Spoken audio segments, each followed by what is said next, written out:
Lahat sa pagpasok ng bagong taon. Pero ano nga ba ang naghihintay na kapalaran sa maraming Pilipino at pati kay Pinoy sa darating na Year of the Rabbit? Nagbabalita si Franz Noguera.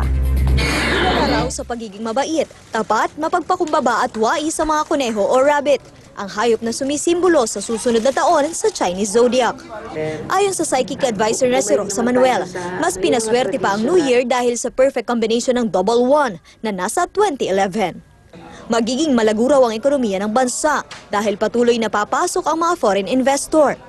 Swerte rin ang mga negosyong may kinalaman sa real estate, communications at pagkain. Pero mag-iingat daw ang mga negosyong pautang, bangko at pawn shop. Hindi lang sa mga negosyo may payo si Madam Rosa.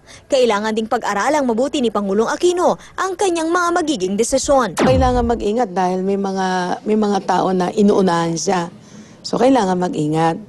At kailangan sa mga advisor niya, hindi lang siya magpo-focus sa advisor na mga tatlo, kailangan mas marami. Kung personal na buhay ni Pinoy ang pag-uusapan, payo ng psychic na iwasan niya ang paninigarilyo at pagpupuyat. Magiging maila pa rin daw ang pag-ibig sa Pangulo. Hindi siya mag-aasawa hanggang sa matapos niya ang term. Girlfriend? Maaaring magkaroon ng girlfriend pero hindi seryoso. Maaayos naman daw ang mga kontrobersya at kasong kinakaharap ni na Senator Ping Lacson at Representative Gloria Arroyo. Palagay ko si Ping Lacson, wala siyang binabalak na sumuko at malalagpasan din niya yan. Tingin ko hindi naman siya makukulong. Actually, may nakakaalam kung nasaan siya. Mababawasan naman daw ang suliraning haharapin ng bansa kumpara sa mga naranasan nito ngayong 2010. Franz Noguera, News 5. Narito ang iba pang balita ngayong araw.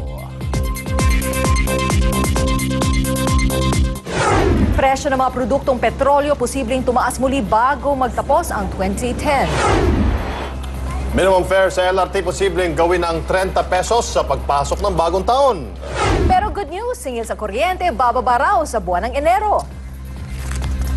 At mga reklamong natanggap ng DOTC sa mga isnaberong taxi driver, pumalo na sa 20,700 sa mga ito, sasailalim na sa katakot-takot na hearing.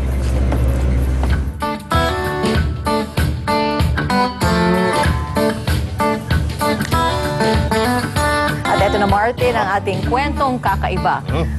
Ilang mga katutubong Peruvian ang may kakaibang face-to-face para salubungin ang bagong taon. Ito ang tinatawag nilang Takanakoy o mutual fight.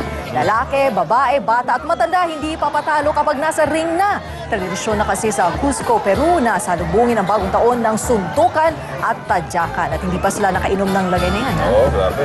Oo, ginagawa ang Takanakoy para maagang masolusyonan ang mga pagtatalo bago pumasok ng 2011 at para mas maging maganda raw ang pasok ng taon sa kanila kahit basa-basa ang katawan. Oo nga naman, ang ending na uwi sa yakapan, ang mga nagbubugbugan, sports lang daw at walang personalan.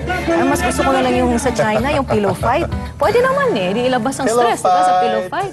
Pero kung naman may pasa sa bagong taon, diba? Hindi naman maganda may black eye ka, diba? Pero kung if that's your belief nga naman, para iwas mga hearing or kung ano pa. Pero kung meron nag-aaway dito sa kung saan sa labas, pwede dito sa studio natin. Virtual ring ba? Virtual ring dito. Diba? Pwede. Para virtual fight lang din. Para hindi totoo. Diba kasi happy network tayo. Parang walang pasang. Correct. At yan ang kalahating oras ng balita ang puno na sahog at tama ang timpla. Makisalo ulit bukas alas 11:30 na umaga dito sa Balitang Tapat.